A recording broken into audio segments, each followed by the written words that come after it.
BJP ने बिहार में बनाया मंत्री तो सहनी को चाहिए थी योगी की कुर्सी।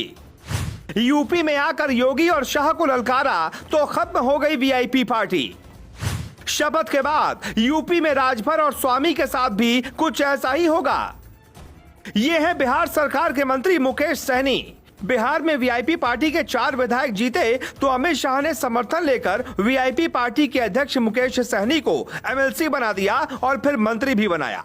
लेकिन कहते हैं ना, चालाक आदमी 3 जगह डूबता है। यूपी चुनाव में बीजेपी के खिलाफ प्रचार किया, योगी की कुर्सी हिलाने की हर रणनीति रची, अमित शाह को ललकारा और फिर चुनाव खत्म होते ही जो हुआ उससे राजभर की पार्टी सुभासपा के लिए एक बहुत बड़ा सबक है। दरअसल मुकेश सहनी की पार्टी वीआईपी के 4 विधायक थे, जिसमें एक विधायक की मौत हो गई थी। बाकी के बचे 3 विधायकों को बीजेपी ने शामिल कर लिया था।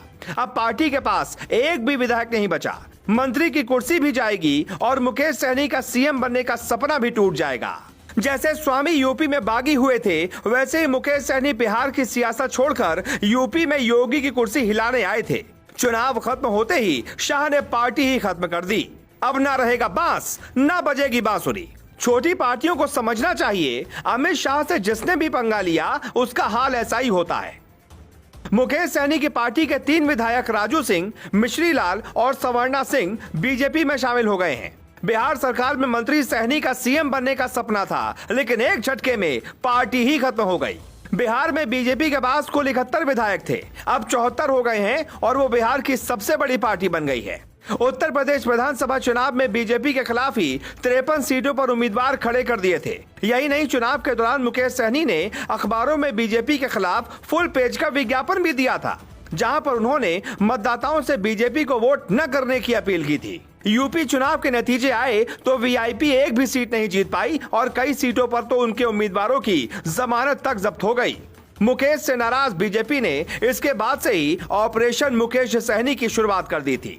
3 विधायक बीजेपी में शामिल हो गए। यूपी चुनाव के बाद से ही बिहार बीजेपी के आला नेता मुकेश सहनी को मंत्री पद से इस्तीफा देने की मांग कर रहे थे, क्योंकि उन्होंने गठबंधन धर्म का पालन नहीं किया था और बीजेपी के खिलाफ यूपी में चुनाव लड़ा था।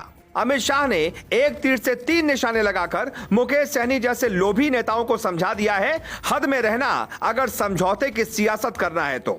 पहला, पार्टी खत्म हो गई। दूसरा, मंत्री पद भी जाएगा। तीसरा, देश भर में आज मुकेश सहनी पर लोग हंस रहे हैं। सवाल उठता है कि ऐसे लोग सियासत पे कहां से आते हैं, जिन्हें ठीक से सियासत आई भी नहीं कि वो मंत्री बनने के बाद सीएम बनने और शाह जैसे नेताओं की गिरेबान पकड़ने लगते हैं। लोग कहते हैं बॉलीवुड में करोड़ों रुपए कमाकर मुकेश सहनी ने साल 2013 में राजनीति की ओर रुख किया, मगर उन्हें असली पहचान साल 2015 में मिली। पैसों के दम पर सहनी ने पॉलिटिक्स में एंट्री ली। 2015 में बीजेपी के लिए चुनाव प्रचार करने के बावजूद बीजेपी को हार मिली।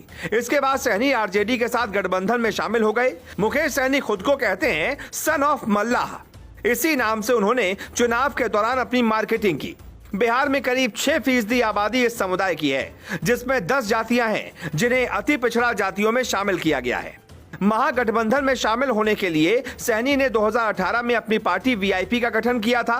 अब तक वो एक भी चुनाव खुद नहीं जीत पाए। 2020 के विधानसभा चुनाव के दौरान केवल 6% वोटों की मार्केटिंग कर मुकेश सहनी ने बीजेपी से 11 सीटों पर बार्गेनिंग कर ली थी, लेकिन सहनी अपनी ही सीट हार गए थे। इसके बाद भी वो यूपी में आकर योगी और शाह को ललकार रहे थे। नतीजा क्या हुआ?